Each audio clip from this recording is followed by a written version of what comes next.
कर्ण के जीवन का रहस्य। कर्ण कौन था? महान योद्धा कर्ण महाभारत के महानायक हैं। वेद व्यास द्वारा रचित महाभारत कर्ण और पांडवों के जीवन पर केंद्रित है। जीवन अत्यंत विचारजनक है। कर्ण महाभारत के सर्वश्रेष्ठ धनुर्धारियों में से एक थे। कर्ण 6 पांडवों में से सबसे बड़े भाई थे। भगवान परशुराम ने स्वयं कर्ण की श्रेष्ठता को स्वीकार किया था।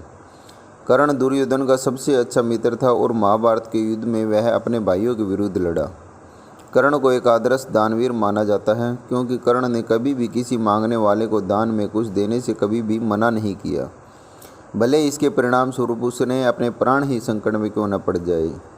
इसी से जुड़ा एक कथा महाभारत में है।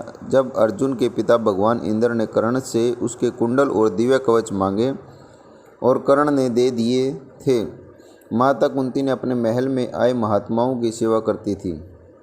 एक बार वहां ऋषि दुर्वासा जी पधारे। कुंती सेवा से प्रसन्न होकर दुर्वासा ने कहा, पुत्री, मैं तुम्हारी सेवा से अत्यंत प्रसन्न हूँ, अतः मुझे एक ऐसा मंत्र दे देता हूँ जिसके प्रयोग से तू जिस देवता का स्मरण करेगी वह तत्काल तेरे समक्ष प्रकट होकर तेरी मनोकामना पूर्ण करेगा। इस तरह कुंती को एक अद्भुत मंत्र मिल गया। इसी मंत्र के फलस्वरूप सूर्य देवता के हाथ से प्रथम कर्ण का जन्म हुआ था। एक दिन कुंती ने मंत्र की जांच करने के लिए यूं ही सूर्यदेव का आह्वान कर दिया। इससे सूर्यदेव प्रकट हुए और कुंती को पुत्र प्राप्ति का आशीर्वाद दिया। किंतु उस समय कुंती अविवाहित थी, इसलिए कुंती लोक लज्जा के कारण पुत्र प्राप्ति से मना किया था। लेकिन सूर्यदेव ने कहा, यह असंभव है। इस मंत्र के जरिए मुझे आह्वान किए हो तो मेरे है हृदय कि मेरे अंश का किरण तुम्हारे पास पुत्र के रूप में रह जाएगा, और ऐसा ही हुआ। इस तरह कर्ण का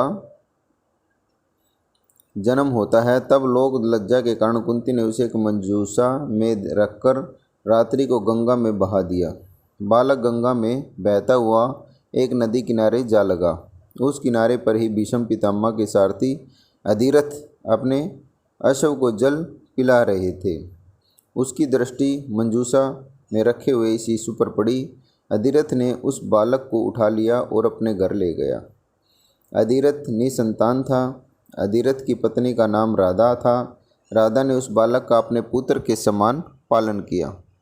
उस बालक के कान बहुत ही सुंदर थे, इसलिए उसका नाम कर्ण रखा गया। इस सूत दंपति ने ही कर्ण का पालन पोषण किया था, इसलिए कर्ण को सूत पुत्र कहा जाता था। तथा राधा ने उसे अपना पाला था, इसलिए उसे राधेय भी कहा जाता।